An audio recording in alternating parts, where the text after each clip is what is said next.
다니엘서 8장 1절에서 4절까지 같이 읽겠습니다. 나 다니엘에게 처음에 나타난 환상 후 벨사살 왕 제3년에 다시 한 환상이 나타나니라. 내가 환상을 보았는데 내가 그것을 볼 때에 내 몸은 엘람 지방 수산성에 있었고 내가 환상을 보기는 얼레 강변에서이니라. 내가 눈을 들어 본즉 강가에 두 뿔 가진 순양이 섰는데 그 두 뿔이 다 길었으며 그중 한 뿔은 다른 뿔보다 길었고 그 긴 것은 나중에 난 것이더라. 내가 본즉 그 순양이 서쪽과 북쪽과 남쪽을 향하여 받으나 그것을 당할 짐승이 하나도 없고 그 손에서 구할 자가 없으므로 그것이 원하는 대로 행하고 강하여졌더라. 아멘. 오늘 다니엘서 8장 우리가 함께 살펴보고 함께 또 은혜를 나누고 함께 또 기도하기를 원합니다. 자, 1절에 보시면은 나 다니엘에게 처음에 나타난 환상 후 벨사살 왕 제3년에 다시 한 환상이 나타났다 그랬습니다. 지금 바벨론 시대의 금머리의 시대의 제 마지막 부분입니다. 벨사살 3년이니까 아직은 메데 페르시아 시대가 아니고 바벨론 시대입니다. 그런데 환상은 지금 앞에 있는 시대를 보는 거예요. 그래서 메데와 페르시아 시대를 보고 있다라는 것입니다. 2절에 보면 내가 환상을 보았는데 내가 그것을 볼 때에 내 몸은 엘람 지방 수산성에 있었다 그랬습니다. 이 엘람 지방이라는 것은 페르시아, 메데 페르시아에 있는 그 도시예요. 수도였고 내가 환상을 보기에는 얼레 강변에서다 그랬습니다. 여기 오른쪽에 지도 보면은요, 여기 메데 지역이 있고 그다음 바벨론 지역이 있고 이 메데 페르시아 제국의 좀 남쪽 부분에 서남쪽에 이 수산궁이라고 있습니다. 수산 지방에 있는 궁이 조금 남쪽에 있어 가지고 그 왕족들이 여름에 이렇게 휴가 오는 여름 궁전이었습니다. 신약의 마태복음에 보면 헤로드 왕이 겨울 궁전과 여름 궁전 이렇게 막 만들었어요.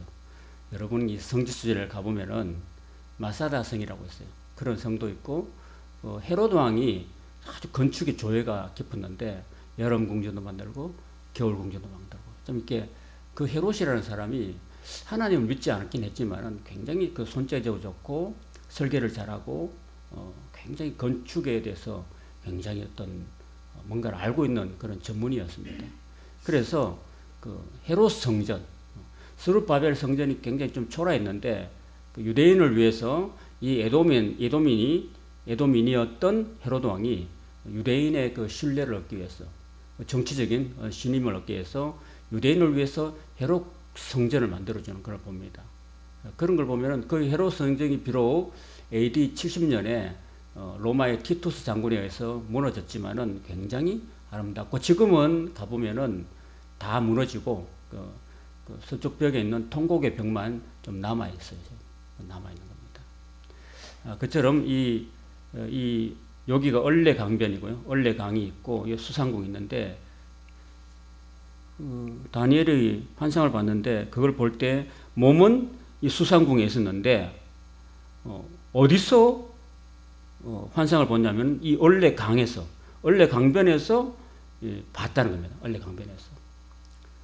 얼레 강변에서 봤다는 거예요. 얼레 강이 여기 수산궁 바깥으로 돌고 있는 강이라고 볼 수 있습니다. 자, 그래서 내가 눈을 들어 봤는데 그 얼레 강가에 두 뿔 가진 순양이 딱 섰다는 겁니다. 두 뿔이 그 뿔이 다 길었는데 그 중 한 뿔은 다른 뿔보다 길었고 그 긴 것은 나중에 난 것이라 그랬습니다. 이걸 보면은 이 메데와 이 페르시아 시대가 있었는데 처음에는 이 고레스 왕이 이 메데 지역을 먼저 합병했어요. 메데 지역을 먼저 합병해가지고 합병하고 그 메데는 처음 뿔이라고 볼 수 있습니다. 처음 뿌리니까 좀 짧았고, 그럼 뒤이어지는 그런 고레스 왕의 그 뿔이 더 길었다는 겁니다. 그래서 메데 페르시아 시대를 말하고 있는 겁니다. 그 긴 것이 바로 고레스 왕이라고 할 수 있겠죠. 그래서 이 두 뿔이 있는데 한쪽 뿔은 조금 짧고 한쪽 뿔은 더 긴, 그래서 이 메데 페르시아의 이 두 뿔을 이야기하고 있는 것입니다. 우리 할아버지들이 성경을 번역할 때 메디아를 메데라고 그랬고, 페르시아를 파사 또는 바사 이렇게 되었습니다. 그래서 성경에는 우리가 읽고 있는 우리 성경에는 바사라고 되어 있는데, 우리는 그냥 바사를 페르시아라고 알면 됩니다, 여러분. 그래서 이런 것들을 우리가 조금 더 앞으로 성경을 개정할 때 그냥 페르시아 하면 되는데, 바사 하니까 아이들이 몰라요. 중고등학생들이 바사 하면 뭐지? 이렇게 하는 거예요. 그런 나라가 있었나? 이렇게 되는 건데, 실제로는 페르시아 제국을 이야기하고 있다는 것입니다. 자, 4절에 보면 내가 본 적 그 순양이 서쪽과 북쪽과 남쪽을 향해서 막 받았습니다. 그 두 뿔로. 뿔이랑 막 받는 거잖아요. 그죠? 뿔을 막 받는 거예요. 근데 당할 짐승이 하나도 없었고 그 손에서 구할 자가 없었다. 그래서 지 마음대로 행하고 강해졌다라는 것입니다. 이 메데 페르시아가 굉장히 강해졌다는 이야기를 하고 있습니다. 서쪽과 남쪽과 북쪽을 이야기하는데, 이 페르시아 제국이 이 북쪽에 메디아 제국을 삼켰고, 그리고 서쪽으로는 리디아 왕국을 삼켰고, 남쪽으로는 신바벨론 제국을 삼켰다. 그래서 서쪽과 북쪽과 남쪽으로 세력을 뻗쳤는데, 그 세 왕국을 통합한 그런 왕국이라고 할 수 있습니다. 그래서 페르시아 제국이라고 하죠. 자, 그런 시대도 이제 5절에 보니까 그 시대를 바라보고 또 생각하고 있어요. 이 다니엘이 생각할 때에, 여러분들이 밤에 그 잠을 잘 때 뭔가 꿈을 꾸죠. 그죠? 오늘은 수요일이었고 11월 첫째 날이었습니다. 그래서 제가 이제 원래 또 우리 개척교회 협의회 임원이 또 됐어요. 임원이 또 2년간 또 돼가지고 계속 서기 일을 계속 맡게 됐는데, 어제 며칠 동안 이렇게 오늘 우리 개척교회 임원들이 6명 모여가지고 이제 내년도 사업 계획을 하는데, 그걸 자꾸 생각하고 있었어요. 딱 자기 전에 생각하고 있었는데 꿈에 그게 나타났어. 그래서 회장님 만나가지고 막 회의하는 그런 꿈을 꿨다는 겁니다. 생각한 게 또 꿈에 나타난 거죠. 이 다니엘도 뭔가 앞으로 미래가 어떻게 될까? 지금 우리 바벨론, 이 유대 나라가 지금 바벨론에 포로 와 있는데, 앞으로 우리나라가 어떻게 될까? 라는 생각에 가득 잠겨 있으니까요. 하나님께서 그에게 자꾸 이렇게 생각을 할 때 앞으로 미래에 되어질 일들을 자꾸 이렇게 보여주시는 거예요. 자, 순양이 막 들이받고 남쪽, 북쪽, 서쪽 막 들이받아서 막을 짐승이 없었다라고 그걸 생각하고 있는데, 또 한 수렴소가 서쪽에서부터 왔다는 것입니다. 서쪽에부터 와가지고 온 지면에 탁 다니되 땅에 닿지 않는다 그랬어요. 여러분, 땅에 닿지 않는 게 뭘 표현하는 것 같고, 여러분? 표범 생각하면 돼, 표범. 표범이 굉장히 빠르죠? 빠른데 너무 빨라가지고 다리가 안 보여요. 다리가 안 보이는 거야. 그래서 표범을 우리 봤죠? 그 표범 보니까 이렇게 새의 날개가 막 달려있죠. 그죠? 새의 날개가 4개 달려있고, 그리고 표범 머리가 4개예요. 그 정도로 이 헬라 제국을 상징하는데, 헬라 제국이 그 메데 페르시아에서 서쪽 편에 있어요. 지금으로 말하면은 튀르키아에 지나서 이쪽 편에 서쪽에 있는 그리스를 이야기합니다. 그리스.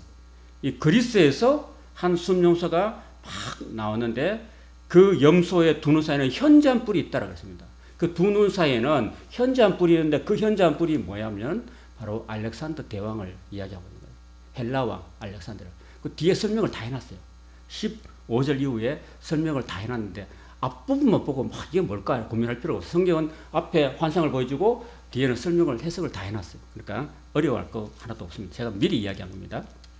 그것이 두 뿔 가진 순양, 아까 봤던 그 두 뿔 가진 순양, 메데와 페르시아 제국을 말합니다. 내가 본가 그 을레 강가에 서 있던 양에게로 확 달려갔습니다. 서쪽에 와서 확 달려가지고 분노한 힘으로 그것에게 달려가서 뭘 하겠어요, 여러분? 그 뿔 가지고 뭐 하겠어요? 들이받는 거죠. 들이받는 거야. 그러면 공격하는 거야. 여러분, 상식적으로 생각해도 여러분, 염소가 강합니까? 양이 강합니까? 성도님. 염소가 세요? 양이 세요? 염소가 세죠. 그냥 딱 상식적으로 얘기해도. 염소가 좀 더 세죠. 염소가 좀 힘도 있지 않나요? 뿔도 있고, 그죠? 그래서 저 어릴 때 우리 주변에 염소 키우는 걸 봤어요. 염소 키우는 거 봤는데 염소가 하면 무섭게 달려면 굉장히 무서운 거죠. 그죠? 그런데 양은 조금 순한 편이죠. 양은 막 염소처럼 뿔이 막 팍 난 것도 아니고 뿔 나봐야 조금 났고 댕글댕글 이렇게 감겨 있는데 염소는 막 피쭉하게 나 소처럼 피쭉하게 나 있는 거죠. 근데 더구나 이 뿔이 막 한 가운데 눈 사이에 쫙 길게 난 게 달려면 얼마나 무서울까요? 그냥 달려오는데 다리가 안 보여. 그 다리가 안 보일 정도로 막 그냥 막 달려오는 거예요. 달려와서 팍 부딪히는데 내가 먼저 썩내어서 순양을 쳐서 뒷뿔을 꺾거나 순양에는 그걸 대적할 힘이 없었다 그랬습니다. 그래서 순양을 땅에 엎드려뜨리고 짓밟고 했다라는 것입니다. 그게 바로 헬라의 알렉산더 왕이 그 메데 페르시아 제국을 무너뜨리는 그런 걸 이렇게 그림 언어로 보여주고 있는 거예요. 이거는 지금 다니엘부터 지금 200년, 300년 후의 모습을 보여주고 있는 거예요. 다니엘이 앞으로 미래에 어떻게 될까? 자기 민족이 앞으로 미래에 어떻게 될까? 지금 이제 우리가 언제쯤이면 고국으로 돌아가서 예루살렘에 돌아가가지고 우리가 다시 고토를 회복할까라는 그런 생각으로 가득 차 있고, 앞으로 우리나라가 어떻게 될까? 앞으로 우리 유대 민족이 어떻게 될까? 고민이 가득하고 생각이 가득하니까 하나님께서 먼 미래의 모습을 그 유대 민족의 이야기만 아니라 온 세계 제국에 대해서 보여주시는 거예요. 그거를 느부갓네살 왕에도 보여주시고, 또 자기가 또 벨사살 그 바벨론의 마지막 왕이었던 벨사살 왕에게도 벨사살 왕 원년에도 보여주시고, 또 2년 지나서 3년째도 보여주시고, 이렇게 자꾸 보여주시는 거예요. 이 다니엘 말고는 본 사람이 없어요, 여러분. 그리고 다니엘이 기록 안 했으면은 영원히 없어질 거예요. 그러니까 다니엘이 성경에 기록했으니까 우리가 이렇게 기록을 가지고 남아 있는 거예요.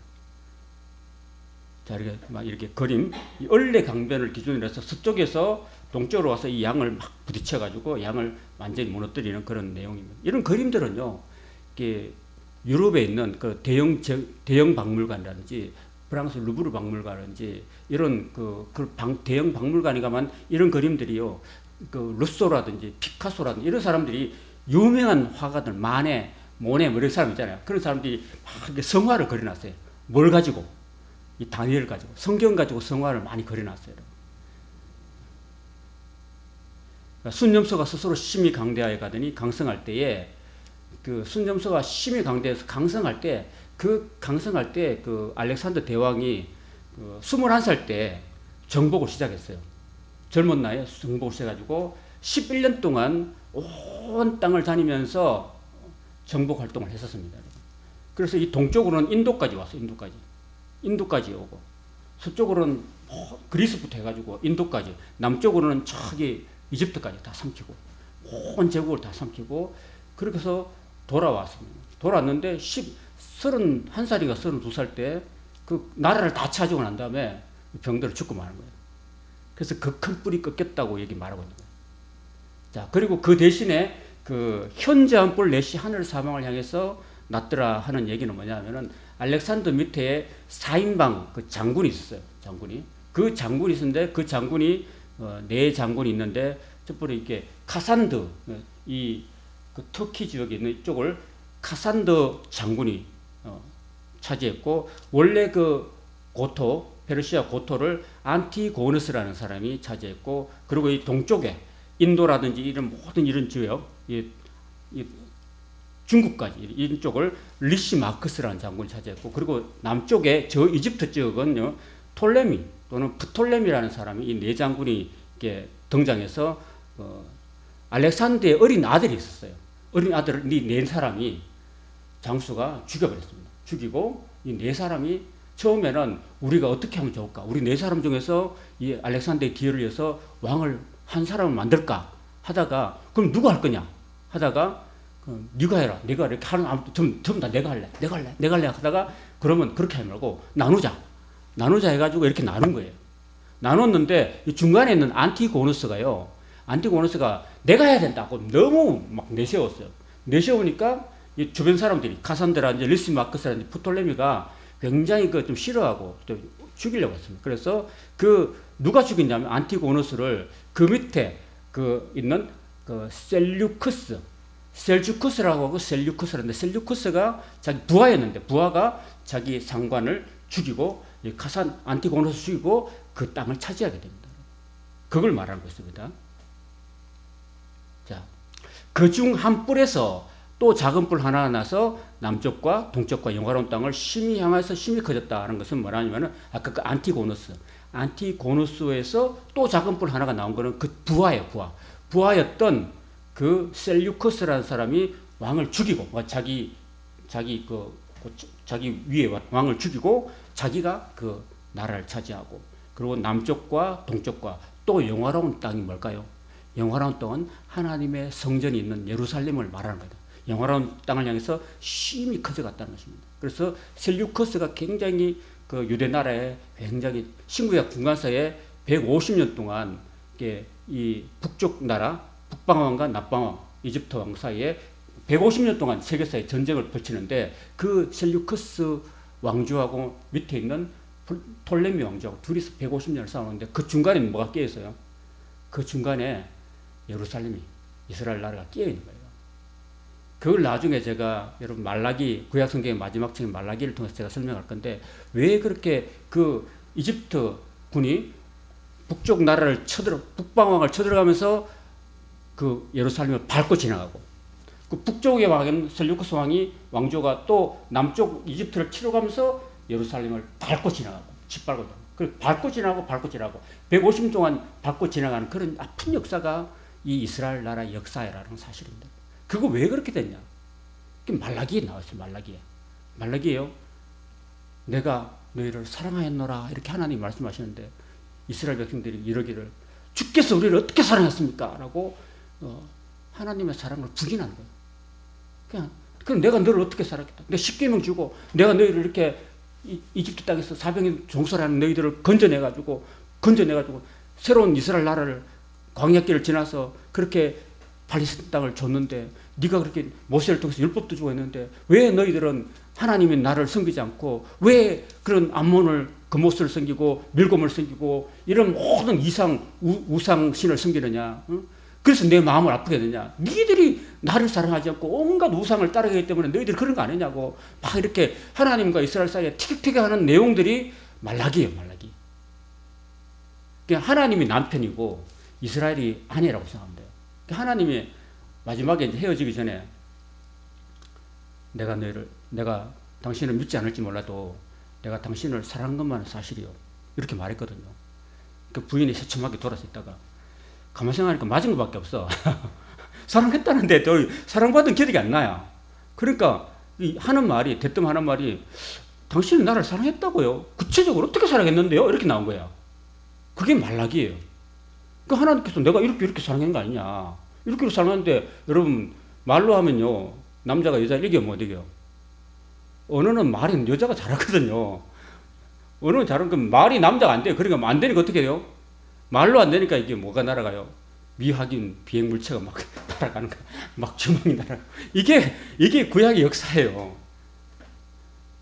그래서 이제 하나님은 이제 강하시니까 이스라엘 백성 한 주먹이면 끝나거든요. 근데 하나님이 이스라엘 죽이면 안 되니까 하나님이 이제 착감 내고 나가버린 거예요. 그 나가버리고 문을 쾅 닫는 게 말라기였습니다. 자, 그런 내용이었습니다. 그런 내용이 구약의 내용입니다. 자, 이야기하다가 딴 데로 샜는데요. 자, 그래서 그 뿔 중에서 한 작은 뿔이 나서 남쪽과 동쪽과 영화로운 땅을 향해서 심히 커졌다. 제가 이제 그 영화로운 땅을 향해서 심히 커졌다 했는데 그 150년 전쟁, 세계사에 보면 여러분 그 유튜브에 쳐보세요. 아니면은 그 구글에 쳐보면 150년 전쟁이 나와요. 그게 이제 아까 제가 이게 설명드렸던 이 안티고노스가 죽고 난 다음에 셀류커스 왕조하고 톨레미 왕조가 이게 이렇게 싸우러 올라갑니다. 싸우러 올라가고 싸우러 내려가면서 이걸 짓밟았어요. 가운데 있는 예루살렘, 이스라엘 짓밟고 올라가다. 그래서 올라가면서 다 부녀자를 겁탈하고 강간하고 그리고 모든 전쟁 물자를 그 쌀 같은 거 다 이렇게 현지 보급하고 이렇게 했습니다. 그래서 여러분 신약 성경에 어떤 말이 나오냐면은 땅에 보물을 파묻었다 이런 이야기가 나오는 거예요. 다 지나가면서 군인들이 다 죽이고 하니까 다 빼앗고 가니까 어디 숨겨 금 같은 거, 기공수 같은 거 어디 숨기겠어요? 땅에 숨겨요, 땅에. 그 밭에 그죠? 깊숙하게 막 파가지고 막 3m, 4m 파가지고 거기다가 이 귀한 보물을 담가가지고 탁 담고 비밀 문서에다가 적어가지고 자식들한테 내가 죽으면은 그 땅에 있어, 거기 숨겨놨어. 그 찾아가 알고 자식한테 그걸 주려는 거예요. 그 땅에 묻어놨어. 근데 이제 다 죽어버려. 아버지도 죽고 자식 죽고 자고 죽고 그 아무것도 없는 거야. 그 나중에 그 땅에 감추인 보배라는 말씀을 예수님이 하시는 거예요. 그게 바로 신구약 중간사 때 150년 전쟁 승리한 그 비밀이에요. 그래서 어떤 사람이 밭을 갈다가 남의 소작농을 갈다가 보니까 뭔가 팅 걸려. 곡괭이를 메고 땅을 파다가 팅 걸리고 딱 보니까 금괴가 돼, 금괴가. 그 가져가면은 불법이에요. 근데 그 땅 묻어놓고 주인한테 가가지고 내가 이 땅 사면 안 될까요? 하는 거야. 그 땅 사면 안 될까요? 그럼 주인이 그래? 나도 안 그래도 이사 가야 되고 팔아야 되는데 그럼 얼마 줄래? 평당 얼마 줄래? 평당 200?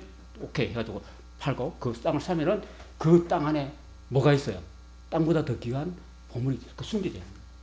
그래서 천국은 마치 밭에 감춘 보화와 같다라는 말씀을 예수님이 마태복음 하고 계신 거예요.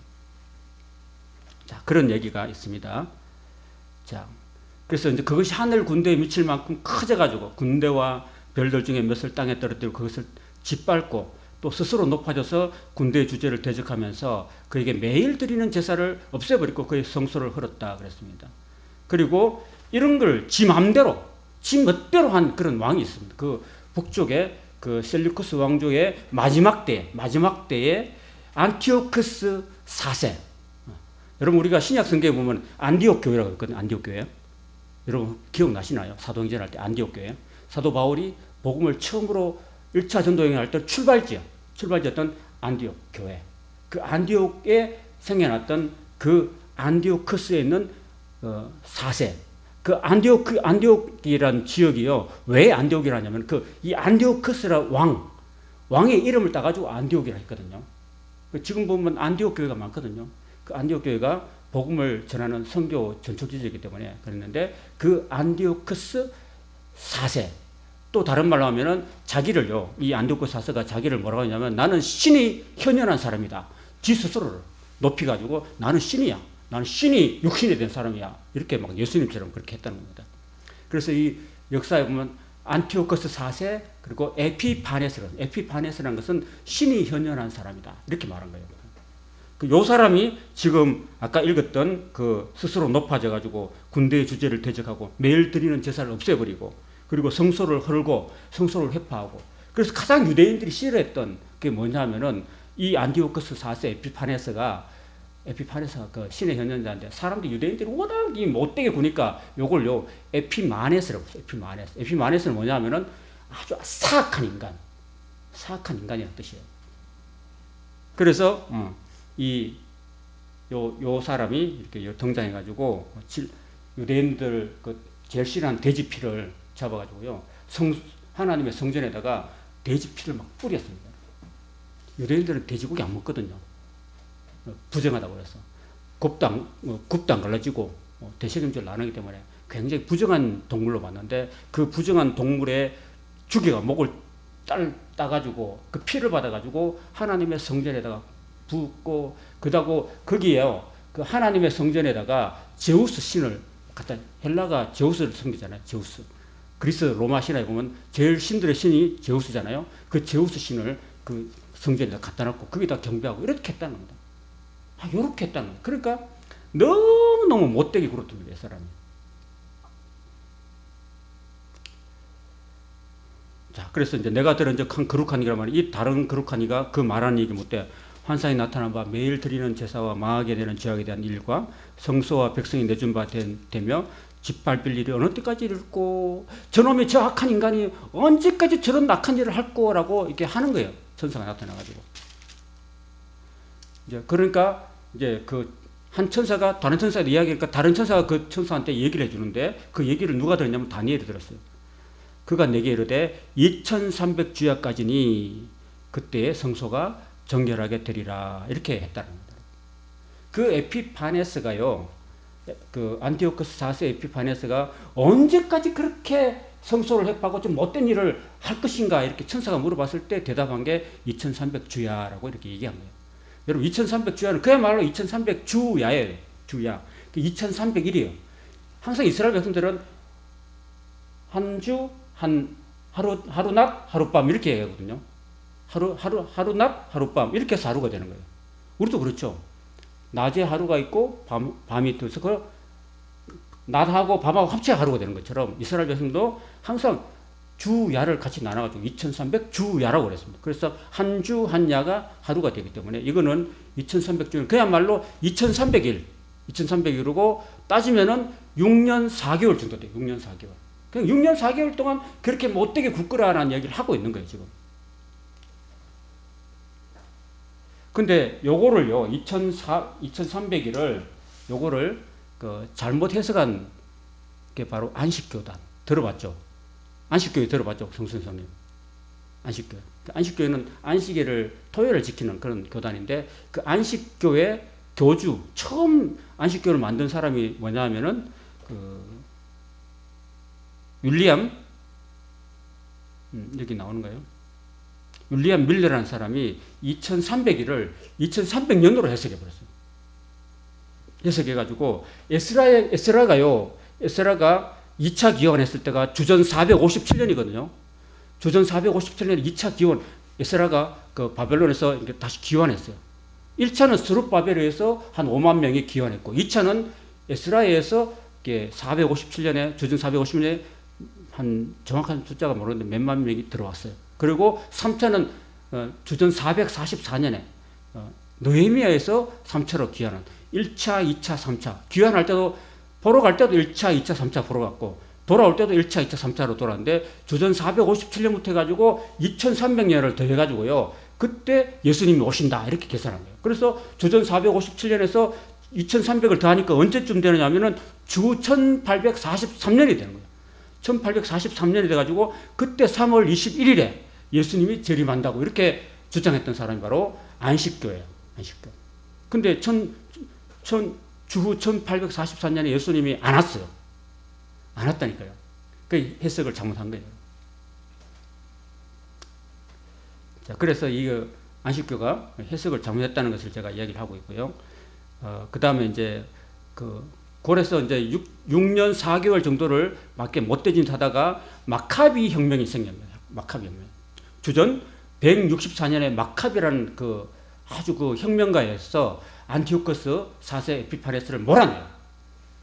그냥 유대 독립군이 몰아내는 거예요. 몰아내가지고 그 왕을 물리치고 성전을 정화했던 거예요. 성전을 정화.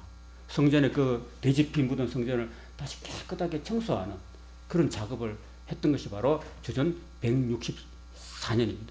그래서 성전을 청결하게 했다 해서 수전절이라고 합니다. 수전절.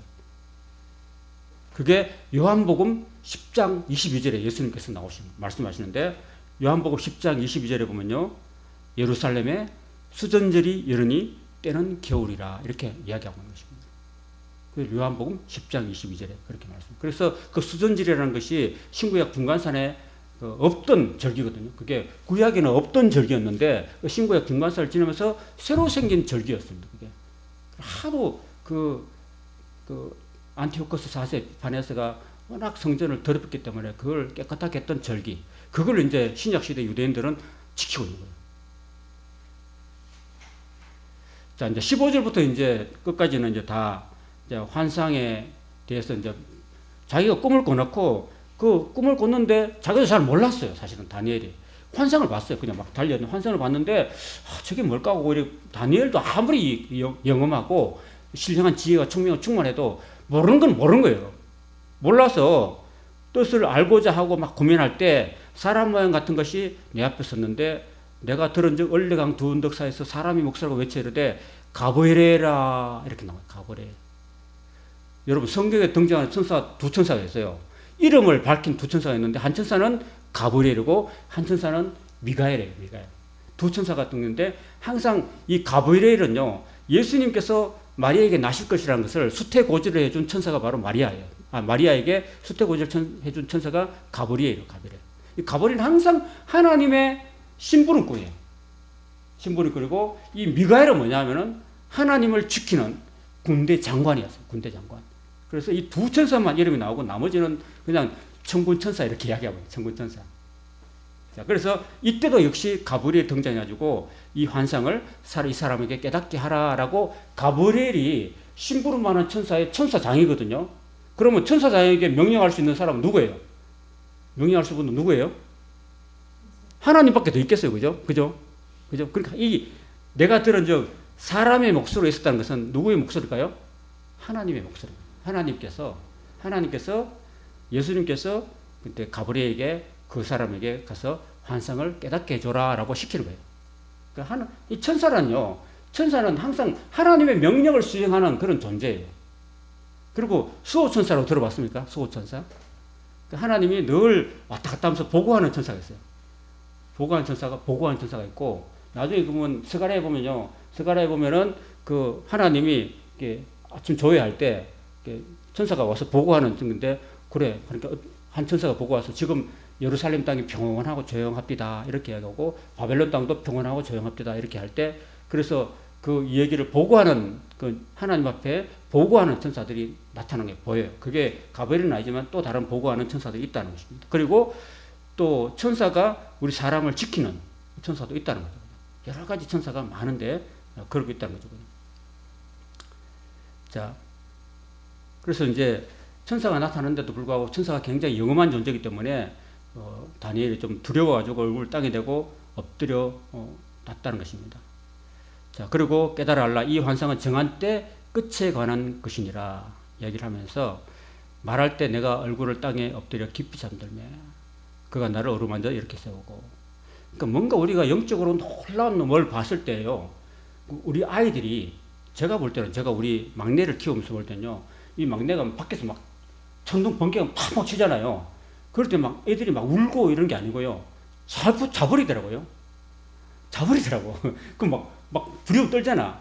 우리 막내 보니까 막 자버리더라고. 모르고 탁 깊이 잡더라고요. 그건 놀라운 은행 같아요. 그러니까 이거 다니엘도 그 영험한 아주 두려운 존재잖아요. 영적인 존재가. 하나님도 앞에 두렵잖아요. 그러니까 이사야가 나는 죽게 되었다. 나는 망하게 되었다. 그랬죠. 하나님 봤을 때. 그리고 여기 놀라운 천사를 봤을 때도 막 두려워서 막 땅에 얼굴을 대고 있는데, 막 너무 두려울 때는 하나님이 잠들게 만들어요. 잠들게. 그러니까 우리 걱정할 게 없어요, 여러분. 여러분이 너무 두려울 때는 하나님 여러분을 깊이 잠들게 하십니다. 잠자는 것도 은혜인 줄 믿습니다. 그러니까 하나님이 여러분 고민이 심하고 막 괴로울 때요, 두려울 때, 막 괴로움이 넘쳐날 때 뭘 해야 돼요? 깊이 잠들만 잊어버리는 거예요.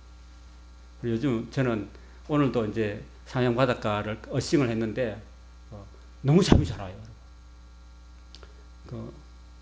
이거는 뭐 과학적으로 뭐 의학적으로 아직 뭐 이렇게 확실하게 써 있는 건 아닌데, 이 지구 속에서요, 지구가 있잖아요. 지구가 음전화로 가득하다. 지구에 있는 땅에서 전기를 막 이렇게 음전화, 자유전자를 막 계속 생성되고 있고, 또 태양에서는 그 양전화가 막 뜨겁게 지구를 비추고 있고, 그래서 음양 오행설처럼 양전화와 음전화가 딱 이렇게 조화를 이룰 때 모든 것이 삼남만상이다 이렇게 건강해지고 활력이 넘치는 거예요. 근데 우리가 사람이 숨을 쉬면서 산소를 우리 코로 들어가지고 이렇게 우리 속에 산소를 보내가지고 탁 하고 난 다음에, 여러분 그렇게 음식물 먹고 나면 음식물 쓰레기 남듯이 우리 몸에 그 산소가 들어와서 막 이렇게 활동을 한 다음에 남는 찌꺼기 산소가 있어요. 그걸 활성산소라고 합니다. 활성산소. 그 활성산소가요, 어떻게 구조가 됐냐면은 앞에 안에 핵이 있고 그 두 전자가 도는데 한 전자가 빠져버린 거예요. 그러니까 불안정한 그 산소를 활성산소라고 하는데, 모든 의학자들이나 과학자들이 이 활성산소가 우리 인체의 질병을 일으키는 90%를 차지한다고 합니다. 산소. 그리고 우리가 피가 막 도는데 우리가 어릴 때 제가 그런 경험했는데, 막 이렇게 그 척받침 있죠. 옛날에 척받침 가지고 머리 막 부비잖아요. 그러면 이렇게 머리가 막 쓰죠. 부비면은 마찰에 의해서 정전기가 나서 서는 것처럼 우리 몸속에는 피가 막 돌아요. 피가 막 혈관을 도는데 이 피가 막 돌면서 엄청나게 빠른 속도로 돌면서 마찰이 생겨요. 마찰이 생기면은 피 속에, 혈관 속에 정전기가 발생해요. 정전기가 쌓이면은요, 혈관벽에 피가 들어붙어가지고 혈관이 가늘어져요. 그러면은 고혈압이 됩니다. 근데 어떻게 하면 그걸 해소할 수 있냐면은 땅에 사람이 맨발을 받고 딱 디디면은 그냥 맨땅 황토길이나 또 삼장 물이 촉촉한 그런 땅에 전기가 잘 통하잖아요. 탁 디디면은 우리 몸속에 있는 이 정전기가 발을 통해서 싹 빠져나가요. 순간적으로 싹 빠져나가고, 그래서 전기를 테스트하면 0이 돼버려요. 0이. 우리 평소에는요 한 1점 몇 볼트, 2볼트, 3볼트까지 우리 몸에 전류가 흐르거든요. 전류가 흐르는데 발에 딱 닿는 순간에 몸속에서 이 정전기가 싹 빠져나가고 땅속에 있는 음전기가 싹 들어가지고요. 그래서 이게 몸속에 가득한 활성산소에 중화시켜주는, 그래서 사람이 자연치유가 되는 그런, 요즘에는 극기 열풍이 너무나 퍼지나요. 그러면서 제일 효과적인 게 뭐냐면 깊이 잠이 잘 수 있어요. 사람이 잠을 잘 자야 건강하거든요. 여기 깊이 잠든다는, 하나님께서 다니엘을 깊이 잠들게 해주셨는데 깊이 잠이 안 오면은 이렇게 해보시라는 거예요. 그럼 건강이 굉장히 좋다는 거예요. 요즘 교회들마다요, 이렇게 바다에 와가지고요, 바다에서 막 걸어요. 우리도 한번 주일 예배 마치고 한번 걸어봤으면 좋겠어요. 그러고 그렇게 했으면 좋겠다는 거예요. 그래서 저도 요즘엔 다른 건 모르겠는데 잠은 너무 잘 자요. 그래서 깊이 잠들고 나면은 힘든 것도 스트레스 다 날려버리고 또 새로운 힘이 충전되고, 또 어떤 사람은 한 3개월 정도 걸었는데 전립선암이 낫고 또 온갖 혈액에 관련된 그 질병들이 낫고 그런 것들이 많이 나옵니다. 사실은. 어쨌든 자, 시간이 지났고요. 그래서 이제 이러되 진노하시는 때가 마치는 후에, 그러니까 바벨론에 포로가 가지고 70년 동안 진노를 마친 후에 될 일을 이제 알게 했는데, 이 환상은 정한 때 끝에 관한 것이라 그랬습니다. 자, 오늘 이제 말씀 핵심인데요. 짧게 정리하겠습니다. 이 환상은, 한번 따라합시다. 이 환상은 정한 때 끝에 관한 것임이니라. 그래서 이게 뭐냐면요. 그 모든 삼남 환상에는요, 하나님 외에는 다 정한 때가 있는 거예요. 잠언에도 보면요, 범사에 기한이 있다 그랬습니다. 범사에 기한이 있다. 우리가 이 세상에 태어나가지고 영원히 무근히 살지 못해요. 딱 정해져 있어요. 그죠? 우리 인생은 그냥 100년을 전후로 해서 다 그 안에 다 죽게 돼 있어요. 그리고 모든 물건들은요, 엔트로피 증가의 법칙에서 다 낡아지게 돼 있어요. 그게 연력학 제2법칙이에요. 모든 물질들은요, 다 이렇게 시간이 갈수록 점점 더 소멸되어 가는 그런 게 엔트로피 증가돼 가지고 다 낡아지게 되고 흐트러지게 되고 질서가 무질서로 바뀌어지는, 그게 바로 연력학 제2법칙이에요. 그 모든 것들은 다 사라져요, 여러분. 우리 인생도 사라지고, 아름다운 이런 꽃도 언제까지 있어요, 이게? 우리 죽을 때가 이 꽃이 같이 있을까요? 이거 또 시들어요, 또. 시들고 또 갖다 내쳐야 돼요. 또 새로운 꽃을 또 피워야 돼요. 이런 것처럼 우리 인생은 다 제한되어 있어요. 다. 이 핸드폰, 제가 쓸 때 지금 막 이렇게 핸드폰 보면요, 여기 막 다 낡아지고 막 그러죠. 이거 다 스크래치 나고 막 이렇게요. 처음에 살 때는 너무 참 좋았는데 지금은 허들허들할, 그건 다 낡아져요. 그러니까 모든 건 정한 때가 있다. 그러니까 머리가 있으면은 머리도 정한 데 있고, 그 다음에 가슴부터 배까지도 정하고, 다리까지 딱 정했고, 그리고 그 위대한 바벨론 제국도요, 86년 만에 망했어요. 86년 만에 끝나버렸고, 그럼 페르시아 제국이 등장했지만은 페르시아 또 200년 안에서 또 망했습니다. 그리고 헬라 제국이 온 세상을 다 정복했지만은 알렉산더 대왕 11년 만에 그냥 젊은 날에 죽고 말았습니다. 그리고 이어지는 4인방이었지만 다 분열되고 또 나라가 약해지고, 그리고 또 로마 제국에서 삼킨 바 되어버렸습니다. 로마 제국도 주전 168년에 등장해가지고 467년까지 한 600년 동안 지속됐지만 결국 로마도 다 망하고 말았습니다. 세상의 나라는 하나도 영원한 나라가 없다는 거예요. 다 정한 때가 있다. 그래서 우리는 이 세상 역사를 보면서 역사란 무엇인가, 그걸 살펴봐야 되고요. 우리 자신이 우리 인간이 뭔가, 우리 자신도 이 땅에 태어나서 영원히 살지 아니라 하나님이 너 오너라 그러면 우리는 가야 되는 존재. 우리는 이 땅에 유한한 존재라는 사실이에요. 그래서 이 짧은 삶을 살면서 내가 하나님 앞에 이 짧은 삶을 살면서 어떻게 해야 가치 있는 삶을 살 수 있을까? 어떻게 해야지 하나님의 그 크신 사랑 가운데 거하고, 우리가 이 땅 짧은 삶 살다가 결국은 육신을 위해서 살다가 썩어질 육신으로 돌아갈 것 말 것인가? 아니면은 육신에 살다가 몸은 육신에 발을 땅에 대고 살지만은 우리의 영혼은 언제나 영원 무궁한 하늘나라를 바라보고 살아야 되지 않는가, 이런 생각을 해야 됩니다.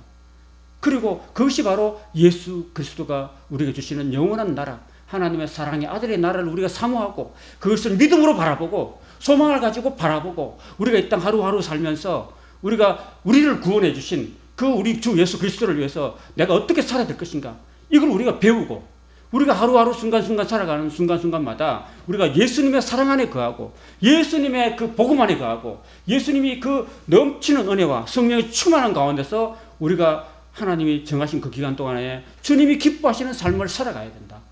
그런 게 중요한 겁니다. 그리고 그 내가 받은 은혜를 다른 사람에게 전해줘야 되는, 아직도 예수님을 알지 못하는 많은 사람들이 있는데 내가 받은 은혜, 내가 받은 하나님의 사랑과 그 은혜를 다른 가까운 사랑 가족들과 이웃들에게, 친구들에게 나눠주면서 살다가 가야 된다. 그럴 때 우리가 하나님 앞에 설 때 우리에게 하나님께서 주시는 상급이 있다라는 겁니다. 그걸 꼭 기억하시고요. 하루하루 살면서 내게 주어진 이 삶을 소중히 여기고 그리고 내게 주신 생명을 소중히 여기고 우리 남은 생에 하나님과 이웃을 사랑하고 섬기면서 살아가는 우리의 인생이 될 수 있기를 소망합니다. 아멘.